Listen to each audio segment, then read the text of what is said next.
Apa kabar pemirsa TVR Parlemen dimanapun Anda berada? Berjumpa lagi dalam program TVR 17 bersama saya Vincent Aldi, tepat pukul 17. Waktu Indonesia Barat kami hadirkan kepada Anda sejumlah informasi paling baru dan menarik seputar kinerja dan kegiatan DPR RI yang telah disajikan oleh redaksi TVR Parlemen. Dan pemirsa TVR Parlemen, inilah TVR 17 selengkapnya.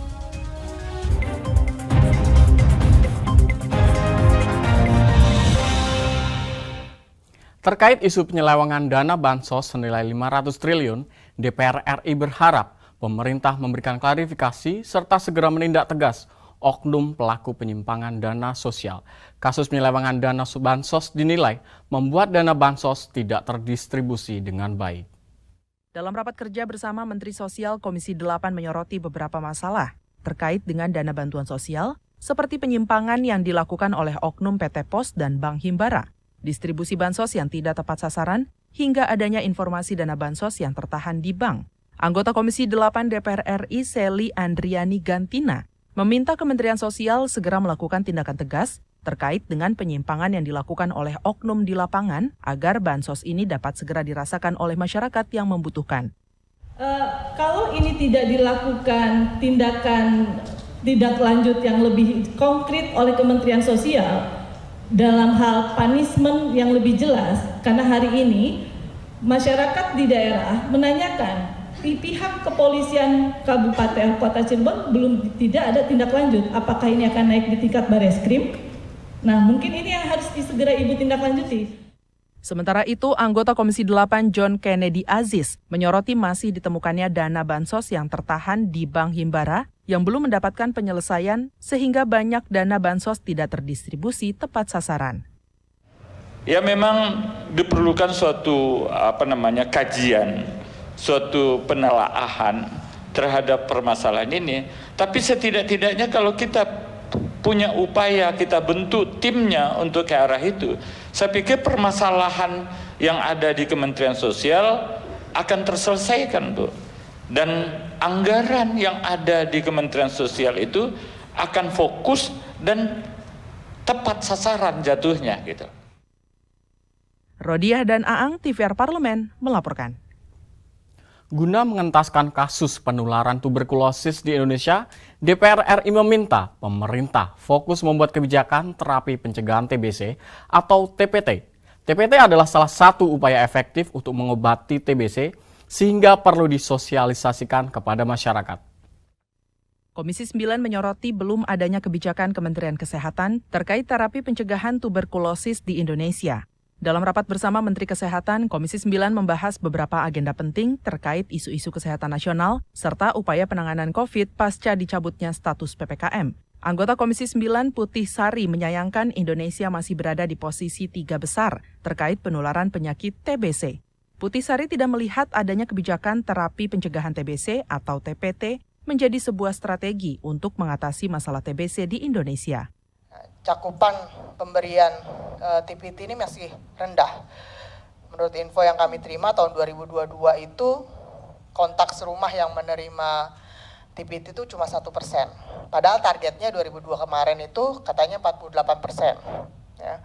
Nah, capaian dari TPT pada kontak serumah ini tentu masih sangat jauh dari target. Nah, ini perlu kolaborasi ya antara ya tenaga kesehatannya ataupun komunitas-komunitas yang tadi sudah disebutkan oleh Pak Menteri dan juga stakeholder lain ya, antara lain tentu kepala daerah, ya tenaga pendidik ataupun mungkin juga tokoh-tokoh masyarakat. Nah, ini saya nggak tahu gimana ke depan Kementerian Kesehatan untuk bisa mempercepat pemberian TPT-nya, Pak. Mengingat status PPKM sudah dicabut, Komisi 9 juga mempertanyakan terkait kewajiban menggunakan masker dalam kehidupan sehari-hari, serta harus ada kepastian terkait sistem pendataan vaksinasi yang harus dikonfirmasi ulang secara berkala agar tidak terjadi masalah administrasi di kemudian hari. Halim dan Dwi, TVR Parlemen, melaporkan. DPR RI berharap RUU Omnibus Law Kesehatan tidak tumpang tindih, serta menjadi salah satu undang-undang lengkap yang dapat digunakan oleh kelompok profesi bidang kesehatan serta kedokteran. Badan Legislasi DPR menyepakati draft rancangan Undang-Undang Omnibus Law Kesehatan menjadi usul inisiatif DPR. Wakil Ketua Balik DPR RI Ahmad Baidowi mengatakan, Dalam proses pengambilan keputusan RUU Kesehatan menjadi usul inisiatif DPR, 8 fraksi menyetujui keputusan RUU Kesehatan menjadi usul inisiatif DPR, dan 1 fraksi menolak yakni PKS. Oleh karena itu, Balik memutuskan menyepakati RUU Kesehatan untuk disahkan menjadi RUU inisiatif DPR. Baidowi berharap RUU Kesehatan menjadi satu kitab hukum yang tidak tumpang tindih satu sama lain, sehingga RUU Kesehatan dapat menjadi satu undang-undang yang lengkap. Jadi mayoritas menyetujui untuk mengesahkan RUU Kesehatan ini menjadi usul inisiatif DPR. Ada 1 fraksi yang menolak, PKS, yang kita hargai, tetapi kan demokrasi kita adalah demokrasi suara terbanyak. Karena mayoritas fraksi menyetujui, maka RUU ini disahkan menjadi usul inisiatif DPR. Harapannya ini menjadi satu kitab hukum kesehatan yang tidak tumpang tindih satu sama lain, sehingga kita ketika bicara tentang kesehatan, satu undang-undangnya. Termasuk tadi ada keinginan kelompok-kelompok profesi, ada profesinya masing-masing, tidak jadi hanya satu tunggal gitu, tapi per profesi itu ada semua. Itu kan saya kira bagus gitu. Baidowi menjelaskan, draft RUU Kesehatan yang menjadi usul inisiatif DPR akan diteruskan ke pimpinan DPR dan dapat disahkan di rapat paripurna mendatang untuk selanjutnya dibahas bersama pemerintah dan stakeholder yang terkait. Arif Naka, TVR Parlemen melaporkan. Kasus pernikahan dini masih marak terjadi di Indonesia hingga saat ini. Tingginya permintaan dispensasi nikah menjadi perkara yang terus meningkat setiap tahunnya. Kita akan simak pemirsa informasi selengkapnya setelah jeda berikut ini.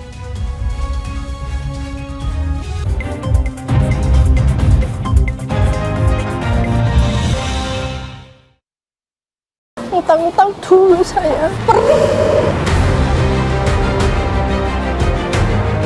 Mereka yang tidak cukup paham teredukasi bagaimana menyuarakan aspirasi demi memperoleh jawaban. Sini ditambang untuk seperti itu, warga sini tidak mengizinkan. Sebab apa itu menyangkut isi perut kami semua. Hadir menelisik mulai dari hulu ke hilir. Mengapa? Nah, kalau kita telusuri kenapa banjir ini hampir setiap terjadi, hingga menemukan apa yang belum terkuak secara nyata. Kan kabeh niku sedulur, Pak. Nek kula ngrencangi mriki, mesti mriki gelo, nek kula ngrencangi mriki mesti mriki gelo. Nggih kedah adil wae, Pak, tengah-tengah. Menghadirkan peran anggota DPR RI demi mendapatkan solusi. Saksikan Suara Dapil, Senin sampai Jumat pukul 10 waktu Indonesia Barat, hanya di TVR Parlemen.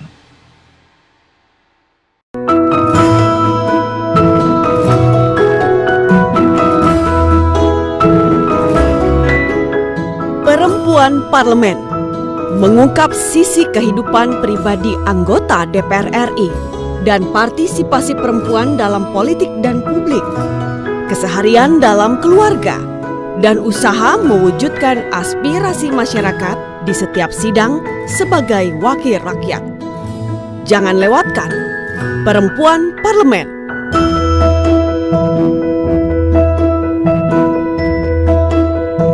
Hanya di TVR Parlemen. DPR RI memiliki fungsi diplomasi dalam menjalankan politik luar negeri sesuai dengan pasal 116 Undang-Undang MD3. Kontribusi aktif BKSAP DPR RI memainkan peranan penting dalam memenangkan persaingan global melalui IPU, IPA, IPPF, IPA, dan PUIK. BKSAP memiliki komitmen yang tinggi dalam krisis kemanusiaan dunia. Fungsi diplomasi dijalankan untuk mendukung upaya pemerintah dalam melaksanakan politik luar negeri.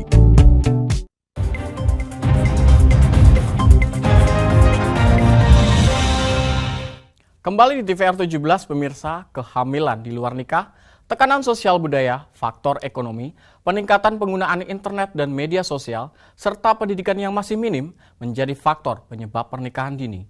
Pernikahan dini dinilai menyebabkan permasalahan baru, mulai dari permasalahan ekonomi, menurunnya kualitas pendidikan bagi anak, serta kasus kekerasan rumah tangga. Selain itu, pemirsa, memberikan edukasi mengenai bahaya seks bebas, DPR RI meminta pemerintah membuat program penguatan karakter anak yang dinilai dapat mencegah kasus pernikahan dini. Untuk mengetahui informasi selengkapnya, pemirsa, mari kita simak laporan mendalam yang telah dihimpun oleh tim redaksi TVR Parlemen dalam segmen editorial Parlemen berikut ini.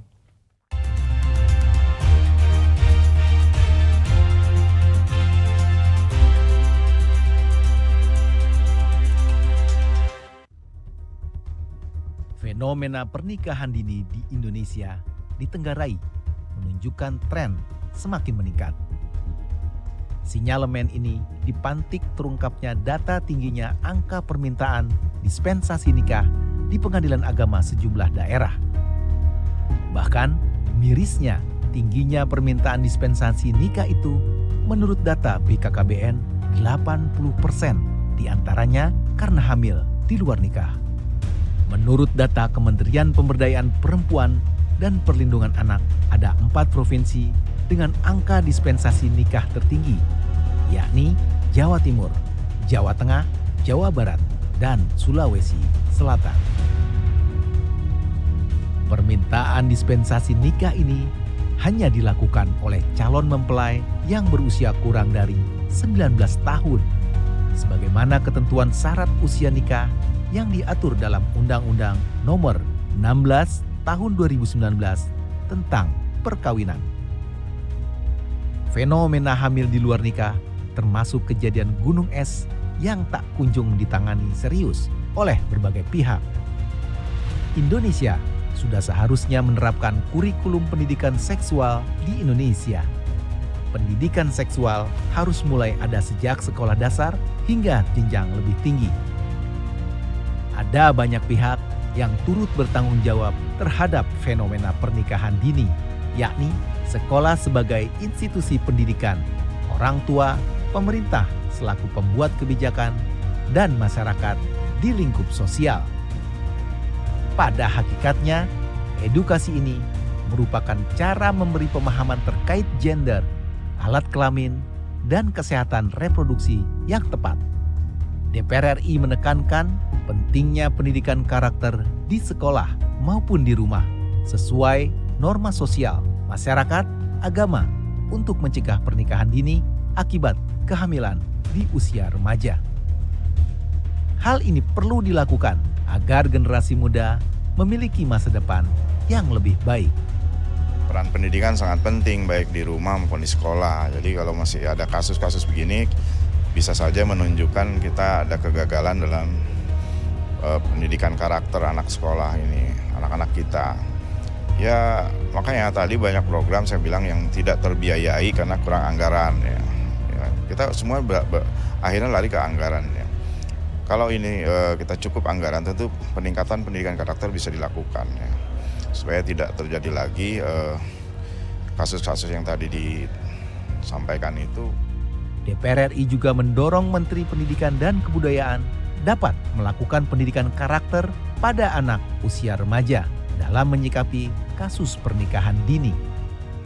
Ya, kami melihat itu belum cukup siap gitu ya dari pendidikan basis di sekolah, dan maka kami selalu menekankan kepada Pak Nadiem ya, Pak Menteri agar benar-benar pendidikan karakter di usia dini, usia PAUD balah gitu ya, itu benar-benar ditekankan. Karena kan kalau mereka nggak paham siapa dirinya, bagaimana dirinya, apalagi mempersiapkan masa depan dengan keluarga dan sebagainya, ini kan butuh proses gitu. Tapi tahapan penguatan karakter itu memang harus di basis bawah. Memang sudah sewajarnya pemerintah dan semua stakeholder perlu memberi perhatian lebih terhadap kasus pernikahan dini atau pernikahan anak di bawah umur. Sejatinya, perkawinan dini merupakan praktik yang dapat mengancam masa depan anak dan mencoreng seluruh hak anak.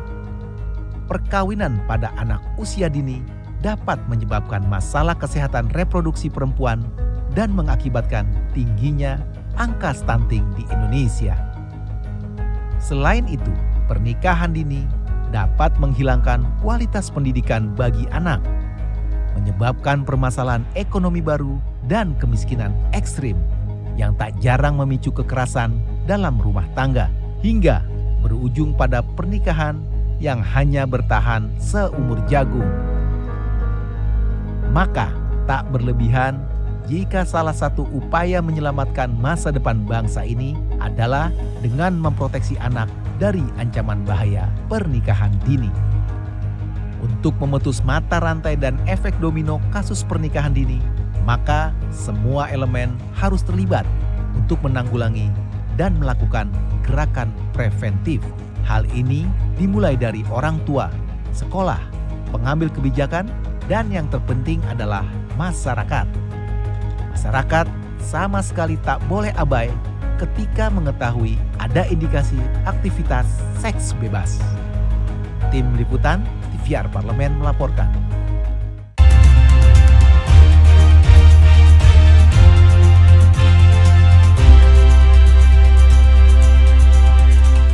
DPR RI bakal memanggil bos Lipo Group, James Riyadi, terkait kisru pembangunan apartemen Meikarta.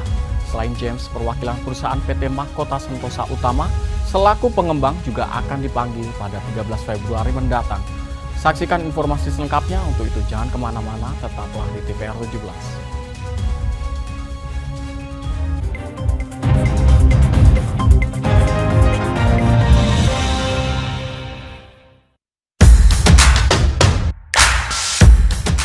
Berada di organisasi yang memperjuangkan kaum buruh, ini menjadi langkah awalnya untuk bisa bersuara dan berani mengambil langkah untuk berjuang. Kaum buruh Indonesia sampai hari ini masih sebatas memperjuangkan perut. Alasan Ibu bisa fokus terhadap tenaga kerja khususnya kaum buruh Indonesia itu apa sih, Bu? Kenapa kita di Indonesia khususnya gitu ya tidak menempatkan posisi perempuan pada posisi yang terhormat, punya hak dan kewajiban yang sama. Dikenal dengan pribadi yang tegas, siapakah sosok yang saya maksud?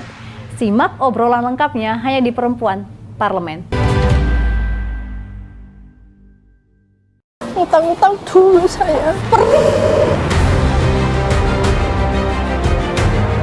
Mereka yang tidak cukup paham teredukasi bagaimana menyuarakan aspirasi demi memperoleh jawaban. Sini ditambang untuk seperti itu, warga sini tidak mengizinkan. Sebab apa? Itu menyangkut isi perut kami semua.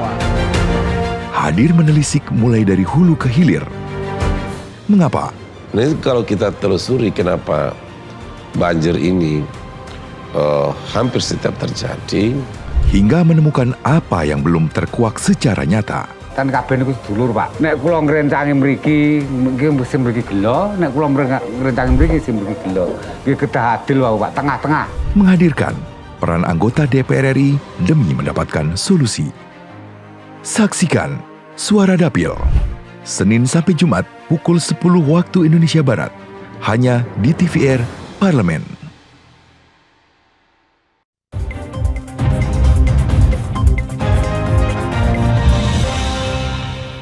Kembali di TVR 17 pemirsa, mega proyek Meikarta di Cikarang Selatan, Kabupaten Bekasi kembali menjadi sorotan. Hal ini tidak terlepas dari gugatan yang dilayangkan pengelola Meikarta, PT Mahkota Sentosa Utama kepada 18 konsumennya. Anggota Komisi 6 DPR RI, Kilmi, menilai gugatan tersebut merupakan hal yang tidak wajar. Untuk itu, Kilmi mengungkapkan akan memanggil kembali ke pihak Meikarta untuk melakukan rapat dengan DPR RI. Untuk lebih lengkapnya pemirsa, berikut wawancara rekan kami Fitian Aunilah dengan anggota Komisi 6 DPR RI. Baik pemirsa TVR Parlemen, sejak pertama dikenalkan pada publik di tahun 2017, serangkaian kasus mendera mega proyek Meikarta. Mulai dari izin pembangunan yang sempat dihentikan hingga operasi tangkap tangan KPK dan gugatan pilot pengembangan Meikarta. Nah kali ini 18 konsumen menghadapi gugatan perdata yang diajukan oleh pengembang Meikarta yaitu PT Mahkota Sentosa Utama. Nah PT MSU ini menggugat sebesar 56,1 miliar dengan alasan pencemaran nama baik. Nah, gugatan itu dilayangkan MSU setelah konsumen Meikarta yang tergabung dalam Perkumpulan Komunitas Peduli Konsumen Meikarta atau PKPM melakukan aksi demonstrasi ke DPR dan Bank Nobu. Nah, mereka menuntut kejelasan mengenai unit apartemen Meikarta yang belum diterima sejak akad jual beli pada tahun 2017. Nah, di samping saya sudah ada salah satu anggota dari Komisi 6 DPR RI yaitu Bapak Hilmi dari fraksi Partai Gerindra. Baik, selamat siang Pak. Siang. Nah, bagaimana nih Pak tanggapannya terkait dengan gugatan Meikarta terhadap 18 konsumen? Nah, kemarin juga kan Komisi 6 sudah memanggil PT MSU, namun tidak datang. Bagaimana Pak? Jadi kita kemarin udah ketemu dengan konsumen Meikarta tentang pengaduan dia pembelian apartemen yang ada di Meikarta. Jadi konsumen ini udah bayar, tapi kan kejelasan untuk penerimaan apartemen ini kapan kan tidak ada kejelasan. Dan inilah wajar lah kalau konsumen Meikarta ini mengadukan aduan ini ke DPR, karena kita sebagai anggota DPR RI itu adalah wakil dari orang-orang yang memilih kita. Itu kan termasuk orang yang kita wakili di dapil yang ada di Jawa Barat itu. Jadi ini tidak wajar lah kalau perusahaan Meikarta ini menuntut balik perdata kepada konsumen yang mengadukan hal ini kepada wakil rakyat. Karena ini sebagai wakil rakyat kan tugasnya ya menerima aduan-aduan ini untuk disampaikan ke pemerintah tentang kejelasan kapan dia mendapatkan unit apartemen yang telah dibayar ini. Itu hak dia. Jadi untuk Meikarta yang mengadukan tuntutan perdata kepada konsumen ini saya kira tidak wajar. Nah, kalau untuk bentuk perlindungannya sendiri itu seperti apa Pak? Harusnya Pak ya bagi para konsumen. Ya kita akan mengadukan ini ke perlindungan konsumen, karena perlindungan konsumen ini kan juga sebagai mitra dari Komisi 6. Kita akan wajib dan menanyakan kepada perlindungan konsumen untuk menanyakan ke Meikarta kenapa orang yang beli sampai sekarang pun belum bisa mendapatkan unit yang dibeli itu. Ya, kalau untuk solusi konkretnya Pak, agar hak-hak konsumen ini bisa dipenuhi Pak, dari tanggapan dari Komisi 6? Ya kalau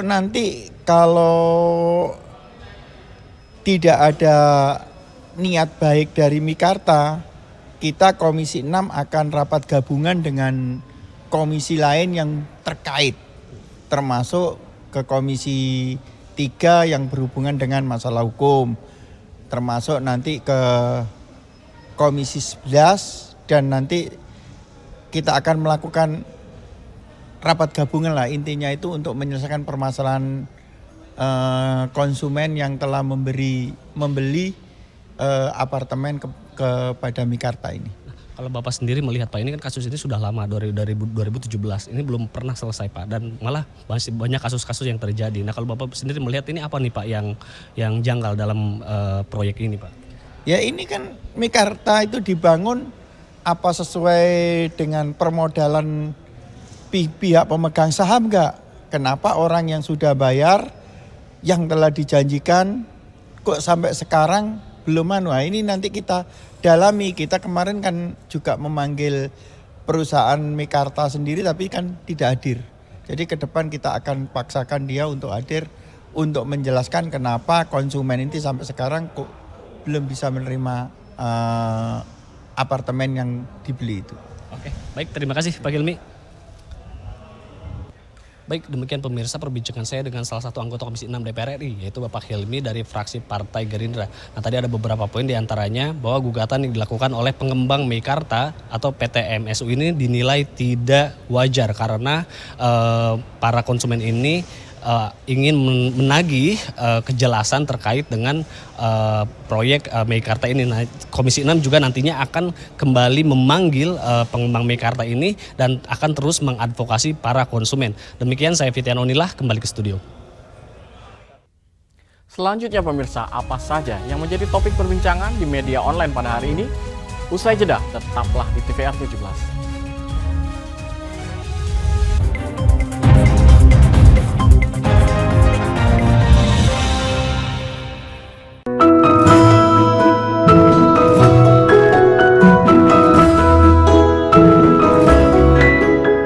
Perempuan Parlemen mengungkap sisi kehidupan pribadi anggota DPR RI dan partisipasi perempuan dalam politik dan publik, keseharian dalam keluarga, dan usaha mewujudkan aspirasi masyarakat di setiap sidang sebagai wakil rakyat.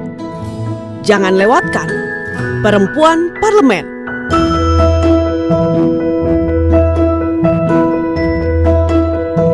Hanya di TVR Parlemen. DPR RI memiliki fungsi diplomasi dalam menjalankan politik luar negeri sesuai dengan pasal 116 Undang-Undang MD3. Kontribusi aktif BKSAP DPR RI memainkan peranan penting dalam memenangkan persaingan global melalui IPU, IPA, IPPF, IPA, dan PUIK.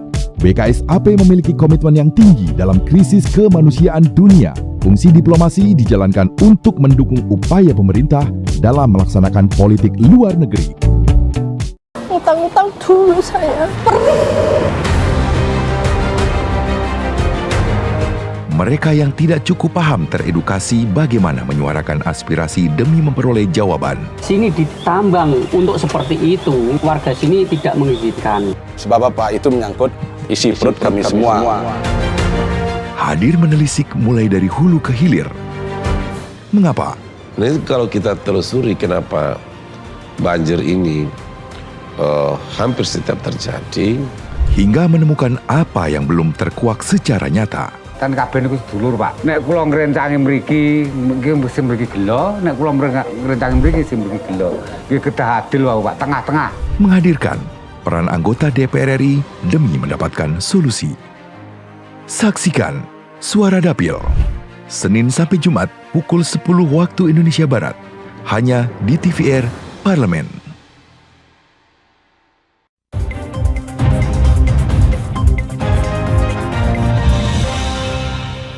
Kembali di TVR 17 pemirsa, kali ini kita akan masuk ke segmen media nasional. Mari kita simak isu apa saja yang menjadi sorotan media serta tanggapan dari sejumlah anggota Dewan bersama rekan kami, Anggun Oktarini.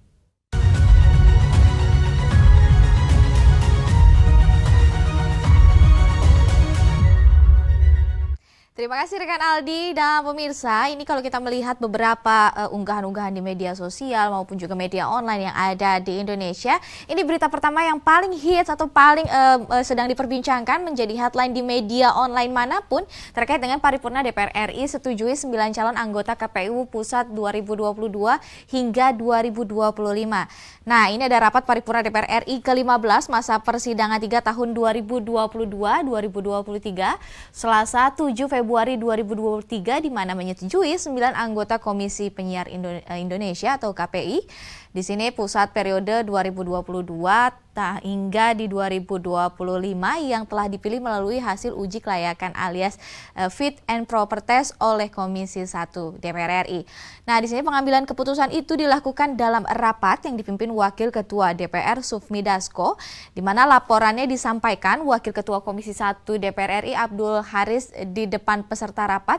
Dalam laporan tersebut pemirsa, Abdul Haris menyampaikan bahwa di sini Komisi 1 DPR RI pada tanggal 18 dan 19 Januari 2023 telah melaksanakan uji kepatutan dan kelayakan terhadap 27 anggota KPI Pusat periode 2022 hingga 2025. Pemirsa, proses uji kepatutan dan kelayakan dibahas di beberapa media di mana calon anggota KPU Pusat periode 2022 hingga 2025 berlangsung lancar sesuai dengan jadwal yang telah ditetapkan dan dilakukan secara terbuka sebagaimana amanat dari pasal 10 ayat 2 Undang-Undang Penyiaran, di mana masing-masing calon menyampaikan visi dan misinya yang selanjutnya diteruskan dengan sesi tanya jawab. Di sini sambil calon anggota KPU Pusat periode 2022 hingga 2025 ini yang terpilih yaitu Alia dan juga Amin Sabana, Efri Rizky Monarsi dan juga Imade Sunarsa, Mima Susanti, Muhammad Reza, Muhammad Hasrul Hasan, Tulus Santoso dan juga Ubaidallah. Nah, itu tadi nama-nama yang masuk dalam 9 jajaran yang disebutkan. Nah, pemirsa, kita melihat beberapa berita lagi nih yang muncul di media dan sekarang menjadi isu yang sedang seru-serunya dibahas terkait dengan Balik DPR RI setujui rancangan undang-undang Omnibus Law Kesehatan menjadi usulan inisiatif DPR RI. Badan Legislasi Balik DPR RI dalam rapat pleno Selasa 7 Februari 2023 menyetujui rancangan undang-undang tentang kesehatan Omnibus Law. Di sini pemirsa yang kemudian dibawa ke rapat paripurna DPR RI untuk menjadi usulan inisiatif dari DPR. Hal tersebut diputuskan setelah Balik DPR RI mendengarkan pandangan 9 mini fraksi dan 9 fraksi sudah membacakan pandangan mini fraksi dan 8 menyatakan persetujuan untuk dilanjutkan ke tahap selanjutnya, yaitu di paripurna menjadi usulan inisiatif DPR RI dengan beberapa catatan. Di sini ada disebutkan Wakil Ketua Balik DPR RI Ahmad Baudawi juga menyampaikan bahwa ada pun satu fraksi yang menolak rancangan Undang-Undang Kesehatan Omnibus Law menjadi usulan inisiatif DPR, yaitu Partai Keadilan Sejahtera atau PKS. Sementara itu 8 mini fraksi dari DPR lainnya maksud kami menyetujui rancangan Undang-Undang Kesehatan Omnibus Law menjadi usulan inisiatif DPR, yaitu dari fraksi PDI Perjuangan, Golkar, Nasdem, PKB, P3, PAN, Gerindra, dan fraksi Demokrat. Sementara itu, Wakil Ketua Balik DPR RI, pemirsa M. Nurdin mengatakan bahwa rancangan undang-undang yang terdiri dari 20 bab dan 478 pasal ini diperlukan demi tercapainya kesehatan masyarakat. Pengaturan rancangan undang-undang ini dengan metode Omnibus Law diharapkan mampu mentransformasi sektor kesehatan dari hulu hingga hilir. Nah pemirsa, itu tadi headline media online pada hari ini yang diperbincangkan di berbagai media, di mana ada pembahasan terkait dengan paripurna DPR RI setujui 9 calon anggota KPI pusat untuk tahun 2022 hingga 2025, serta pembahasan mengenai Balik DPR RI setujui rancangan Undang-Undang Omnibus Law Kesehatan menjadi usulan inisiatif DPR. Dan saya Anggun Oktarini, kembali ke rekan Aldi.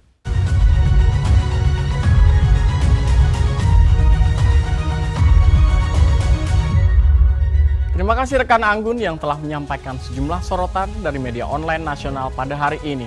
Dan pemirsa TV Parlemen, segmen media online tadi sekaligus menutup program TVR 17 edisi sore hari ini.